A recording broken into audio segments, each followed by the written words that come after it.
তো hello everyone, একটা important news নিয়ে আমরা আলোচনা করছি যে বাংলাদেশের যে ক্রিকেটার সাকিবুল হাসান তার সিকিউরিটি নিয়ে একটা কিছু কিন্তু প্রশ্ন উঠেছে। তো কি যে বাংলাদেশের এই যে প্লেয়ার রয়েছে সাকিবুল হাসান, তিনি বলছিলেন যে তার যে শেষ ম্যাচ তিনি বাংলাদেশে খেলতে চান এবং সেজন্য বাংলাদেশের যে বোর্ড রয়েছে, ক্রিকেট বোর্ড অর্থাৎ বিসিবি, বাংলাদেশ ক্রিকেট বোর্ড, তাকে আহ, সাকিব আল হাসানকে যাতে সিকিউরিটি দেওয়া হয় সেই জন্য তিনি রিকোয়েস্ট করেছিলেন। তো বাংলাদেশের তরফ থেকে কি জানানো হয়েছে এবং কি অ্যাকচুয়ালি কেন তাকে সিকিউরিটি দিতে তারা চাইছে না বা কেন তিনি সিকিউরিটি চাইছেন, সমস্ত কিছু আজকের ভিডিওতে আমরা আলোচনা করব। তো নমস্কার, আমি Shubho, welcome to our channel general affairs.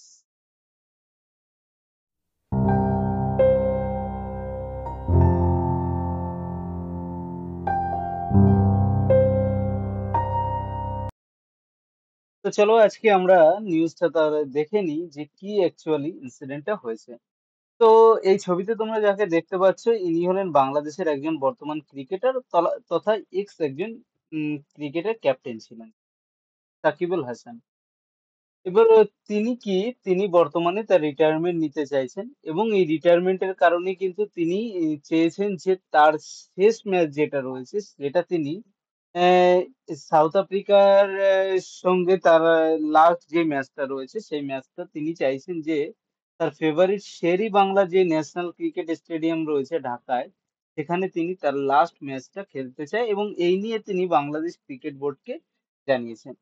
তো সাকিবুল হাসান অ্যাকচুয়ালি কে? ইনি হলেন একজন এক্স ক্যাপ্টেন বাংলাদেশে।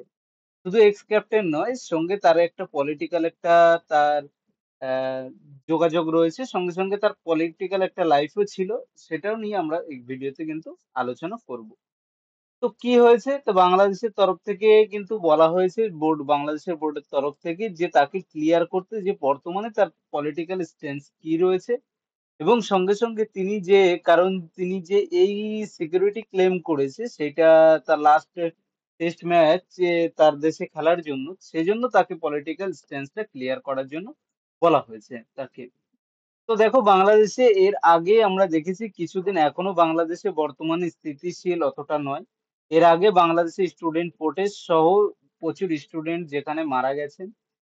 অফিসিয়ালি প্রায় 300 প্লাস স্টুডেন্ট মারা গেছেন এবং যদিও হিসাবে বলা হচ্ছে যে হাজারের বেশি স্টুডেন্ট সেখানে মারা গেছেন।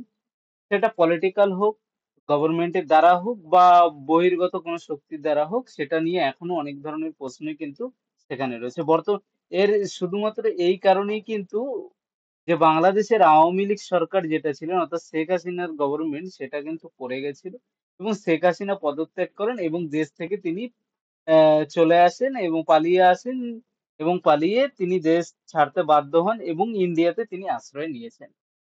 তো কি হয়েছে, এই সময় যে স্টুডেন্ট প্রোটেস্টের সময় যে অনেক স্টুডেন্ট যারা মৃত হয়েছেন, সেই কারণেই আওয়ামী লীগের গভর্নমেন্টে 156 জন সহ সাকিবুল হাসান, তিনি তাকেও কিন্তু এই এফআইআর করা হয়েছে মার্ডার কেসের জন্য। কারণ কি, সাকিবুল হাসান যে ছিলেন, ইনি ছিলেন শেখ হাসিনার দল, যে গভর্নমেন্ট রয়েছিল শেখ হাসিনার দল, সেই দলের একজন কিন্তু এমপি ছিলেন। সুতরাং তার নামেও কিন্তু এই যে কেস যেটা রয়েছে সেটা রয়েছে, কারণ এই স্টুডেন্ট প্রোটেস্টের সময় তারা এই এত পরিমাণ সে যে মৃত্যু হয়েছে, সঙ্গে সঙ্গে যদিও মৃত্যুর হার তারপরেও কিন্তু কমেনি, কারণ শেখ হাসিনা সরকার পড়ে যাওয়ার পরও বর্তমান ইন্টারিম গভর্নমেন্ট যদিও এসে থাকে ওখানে, বর্তমানে ইউনুস ইন্টারিম গভর্নমেন্ট রয়েছে, মোহাম্মদ ইউনুস, সেখানে কিন্তু এখনো পর্যন্ত অনেক এইভাবে মার্ডার এইভাবে চলে আসছে, যার জন্য কারা দায়ী সেই নিয়ে কিন্তু একটা প্রশ্ন উঠে আসছে। তো এবার কি হয়েছে দেখো, সাকিবুল হাসান তার পলিটিক্যাল যে স্ট্যান্স রয়েছে সেটা ক্লিয়ার করতে কেন বলা হয়েছে, যে Bangladesh youth and sports adviser যে রয়েছে আসিফ মাহমুদ, তিনি কি করেছেন, সাকিবুল হাসান যে রিকোয়েস্টটা করেছে যে তাকে সিকিউরিটি দেওয়ার জন্য যাতে সে তার লাস্ট ম্যাচ যেটা রয়েছে সেটা তিনি তার দেশে খেলতে পারেন, সেই নিয়ে কিন্তু তিনি রিয়াক্ট করেছেন এবং সঙ্গে সঙ্গে তিনি বলেছেন যে হ্যাঁ, তাকে একজন, যদি পাবলিক অ্যাঙ্গারের মধ্যে সে পড়ে যায় অর্থাৎ পাবলিক রোষের মধ্যে যদি সে পড়ে যায়, কারণ তার যেহেতু একটা পলিটিক্যাল পাস্ট রয়েছে, তো সেই কারণে তাকে কিন্তু প্রোটেক্ট করা তাদের দ্বারা সম্ভব নয়। তবে সাকিবুল হাসানকে একজন ক্রিকেটার হিসাবে যতটা প্রোটেকশন দেওয়ার দরকার সাধারণ একজন ক্রিকেটারকে যতটা দেওয়া হয় তাকেও ততটাই কিন্তু দেওয়া হবে। কিন্তু এই যে পাবলিক যদি আউটরেজ সেখানে হয়, পাবলিক রোষের মাধ্যমে পড়ে মাঝখানে সে পড়ে, সেই নিয়ে তারা কোনো রকম প্রোটেকশন দিতে পারবে না। এটা বলেছে। তো চলো এই সাকিবুল হাসান অ্যাকচুয়ালি কে তার সম্বন্ধে জেনে নিই। সাকিবুল হাসান কে বাংলাদেশের একজন ক্রিকেটার ছিলেন যিনি 2006 সালে প্রথম তার ডেবিউ ম্যাচ করেন। এবং তিনি কি ইন্টারন্যাশনাল যে ওডিআই যেটা রয়েছে, ওয়ানডে ম্যাচ যেটা রয়েছে, সেখানে ডেবিউ করেন বাংলাদেশে এবং বাংলাদেশের হয়ে জিম্বাবুয়ের পক্ষে 6ই আগস্ট 2006। এরপর তিনি তার যে ডেবিউ রয়েছে 18ই মে 2007 তিনি ইন্ডিয়ার বিপক্ষে তিনি কিন্তু তার খেলেন এবং একজন খুবই এক্সেপশনাল স্কিল এবং অলরাউন্ডার হিসেবে তিনি কিন্তু পরিচিত ছিলেন। তো কি হয়েছে যে যেহেতু বাংলাদেশের আওয়ামী লীগ সরকার বর্তমানে পড়ে গেছে সেজন্য বাংলাদেশ ক্রিকেট বোর্ড বর্তমানে অ্যাড্রেস করে তারা বলতে চাইছে যে বাংলাদেশে যে এই যে সিটিজেন রয়েছে তারা তাদের প্রত্যেকেরকে কিন্তু সিকিউরিটি দেওয়ার দায়িত্ব বাংলাদেশ সরকারের। কিন্তু যদি সাকিবুল হাসানের যেহেতু দুটো আইডেন্টিটি আছে, একটা হলো সে ক্রিকেটার হিসাবে এবং একজন হলো তিনি পলিটিশিয়ান হিসাবে, এই জন্য দেশের মধ্যে তার একটা কি রয়েছে, তার মধ্যে একটা মিক্স রিয়াকশন রয়েছে পাবলিকদের মধ্যে। সেজন্য সাকিবুল হাসানকে তারা ক্রিকেটার হিসাবে তারা যতটা সিকিউরিটি দেওয়ার ততটা সিকিউরিটি দেবে, কিন্তু পলিটিশিয়ান হিসাবে তার উপরে যদি কোনো রকম জনরোষের মাঝে সে পড়ে সেরকম প্রোটেকশন তারা দিতে হয়তো সক্ষম হবে না। এটা কে বলেছে? মাহমুদ বলেছেন।